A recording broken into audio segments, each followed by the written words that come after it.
조갑제 TV 시청자 여러분 안녕하십니까? 2022년 1월 8일 오후 2시입니다. 대선까지 딱 60일 남았습니다. 이번 대선이 어떤 의미를 가지고 있느냐에 대해서 문명과 야만의 선택이다. 문명 건설 세력과 문명 파괴 세력의 대결이다 라는 취지의 주장을 하는 노재봉 전 국무총리 인터뷰 기사가 조선닷컴에 실렸습니다. 송의달 조선일보 선임 기자의 인터뷰 내용인데, 이 제목이 한국은 작은 거인이다. 중국과 북한의 전체주의를 바꾸는 문명사적 사명을 이루어야 한다. 아주 거창합니다. 한국을 작은 거인 리틀 빅맨이라고 그랬습니다. 옛날에 더스틴 호프만이 나오는 영화 제목이죠. 리틀 빅맨. 한국을 한때는 강소국을 모델로 해야 된다는 주장이 있었습니다. 강소국이라고 하면은 스위스, 네덜란드, 핀란드 이런 나라를 강소국이라고 그러는데, 한국은 강소국 모델이 아닙니다. 사실은 강대국입니다. 왜냐면은 GDP, 무역, 모든 면에서 세계 10대 경제 강국이고 10대 군사 대국입니다. 재래식 무기로서는. 그렇다면 우리의 모델은 강대국 모델입니다. 그래서 나라는 작지만 힘은 거인이다. 작은 거인이라고 하면서 이번 선거야말로 한반도의 운명을 결정할 뿐만 아니라 동북아시아를 중심으로 한 해양 문명 세력과 대륙 전체주의 세력 대결의 전초전이다. 이런 의미 부여를 했습니다. 노재봉 전 국무총리는 유명한 서울대학 정치학과 교수이신데, 이분의 그 스케일이 아주 큽니다. 그래서 그 내용을 소개를 해드리겠습니다.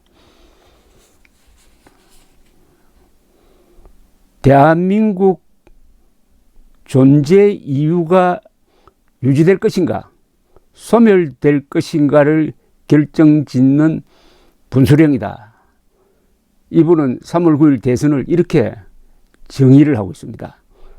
문재인 정권을 계승하는 척이 승리하면은 대한민국의 존재 이유가 사라질 가능성이 매우 높다. 반대라면 일단 막을 수는 있을 것이다.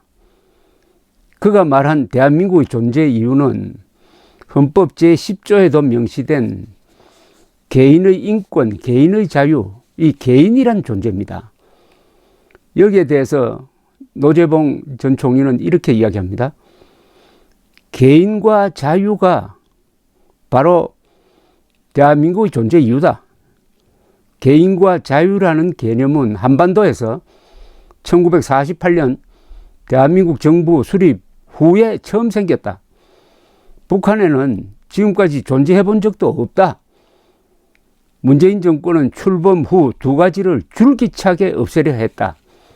올 3월 대선에서 문 정권을 따르는 후보가 당선되면은 자유와 개인이 더 빨리 사라지고 한국의 존재 이유도 소멸되어 갈 것이다. 아주 으스스합니다. 참고로 자유와 개인, 기본권 이런 것을 담은 헌법 조항이 있습니다. 대한민국 헌법 제10조를 흔히 헌법학자들은 심장과 뇌수다. 가장 중요한 규범을 담고 있다. 가장 중요한 헌법 조항이 바로 헌법 제10조라고 그럽니다. 이렇게 되어 있습니다. 모든 국민은 인간으로서의 존엄과 가치를 가지며 행복을 추구할 권리를 가진다. 국가는 개인이 가지는 불가침의 기본적 인권입니다. 그 불가침의 기본적 인권을 확인하고 이를 보장할 의무를 진다. 이렇게 되어 있습니다.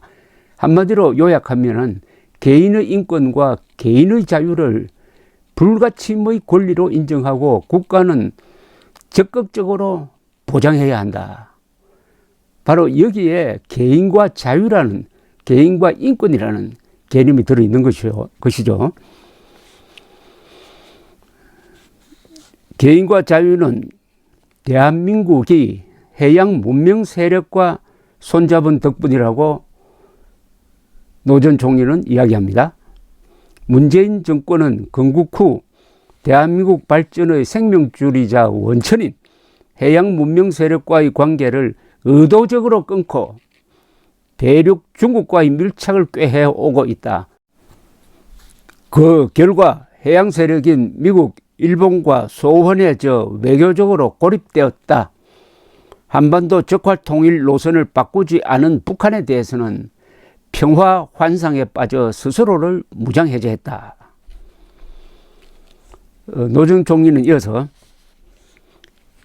법에 의한 지배와 법의 지배를 구별합니다.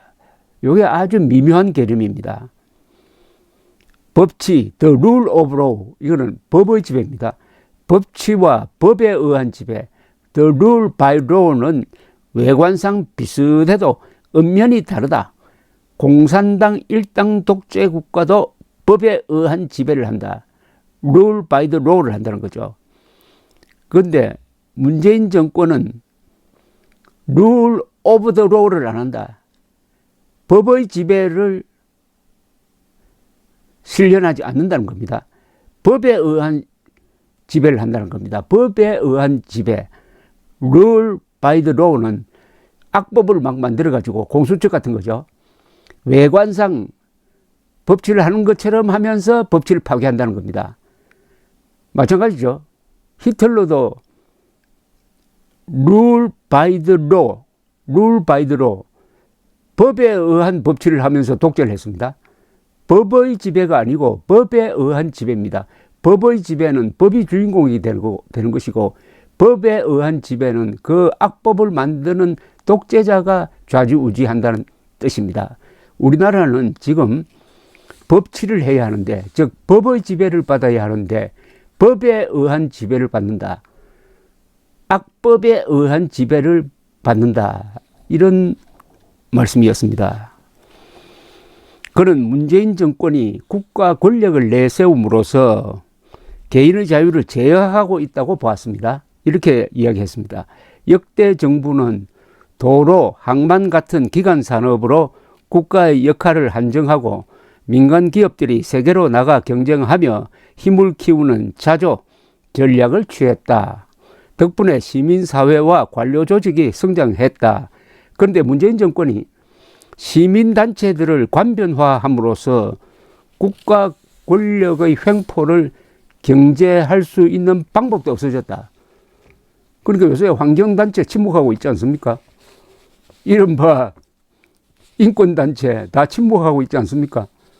문재인의 북한 인권 무시에 대해서 인권단체가 침묵하고, 태양광 발전에 의한 환경 파괴에 대해서 환경단체가 침묵하는 것은 이 정부의 권력을 견제해야 할 시민단체까지도 관변화되고 말았다.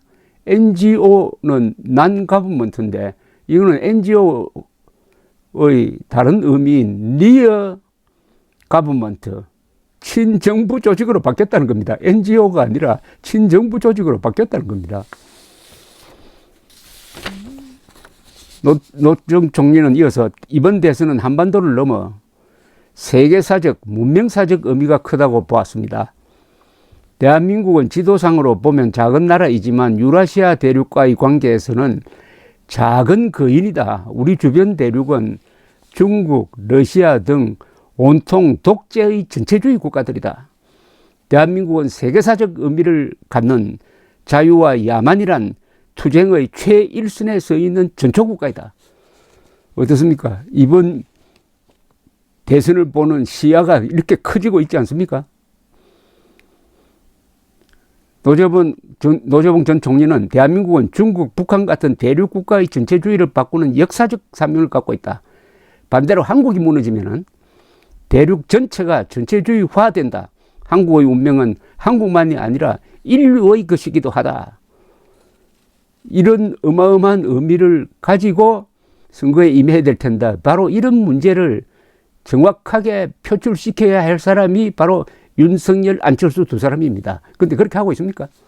오는 10일 UN 안전보장이사회가 최근 북한이 발사한 자기들 말로는 아주 신형 미사일을 가지고 안전보장 회의를 소집을 했습니다. 그런데 그 기사가 한국에서 거의 보도되지 않고 있습니다. 윤석열 그리고 안철수 쪽에서 이 문제에 대해서 논평 낸 것을 봤다는 기억도 없습니다. 그런데 이번 대통령 선거는 이렇게 문명 대 야만의 대결이고 문명 건설 세력인 해양 세력과 전체주의 세력인 대륙 간의 전초전이다. 그러면 우리가 몇 푼 더 준다고 그 사람 찍어야 되겠습니까? 감사합니다.